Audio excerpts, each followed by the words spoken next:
Hey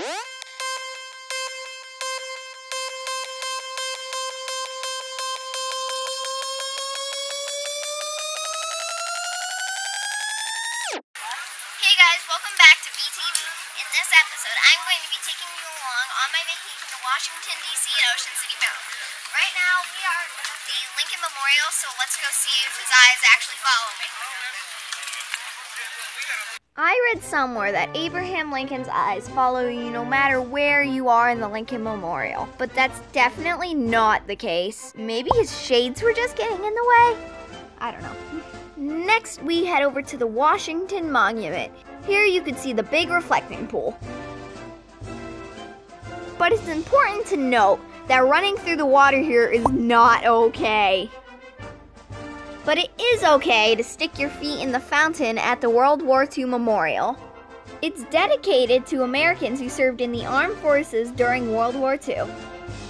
The fountain is surrounded by 56 pillars. There's one for every U.S. state and territory.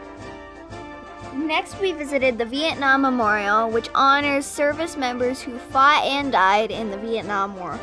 When you look at the wall, your reflection can be seen with all the names of the soldiers, which is meant to symbolically bring the past and present together. So our next stop in Washington, D.C. is one of the Smithsonian museums, the American History Museum, so let's go inside. Here you could see exhibits honoring our country's military, history, and social, scientific, and cultural development. There's cool displays like the great Muhammad Ali's boxing gloves and the original Swedish Chef of the Muppets, created by American Jim Henson. That exhibit was extra busy for some reason. We also visited the National Archives and saw the Declaration of Independence, written by Thomas Jefferson, the Constitution of the United States of America, and the Bill of Rights. No photos allowed.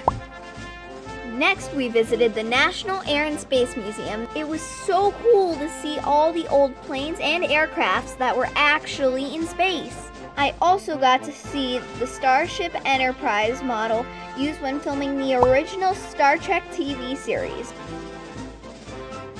Our last stop was at the National Museum of Natural History.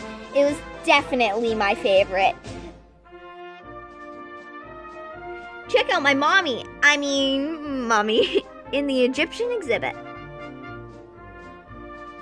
I also got to make friends with an Easter Island head and see the most famous diamond in the world, the Hope Diamond. Isn't it beautiful? And my favorite exhibit of all was the T-Rex. It was so big and a little bit scary. We had such an amazing time visiting all the monuments and museums. I'm so glad I got to show you how much fun we had. Our next patriotic stop is named for Francis Scott Key, the writer of the Star-Spangled Banner. We're leaving DC for this one, and we're headed to Ocean City, Maryland, so make sure you like and subscribe and stay tuned for the next video!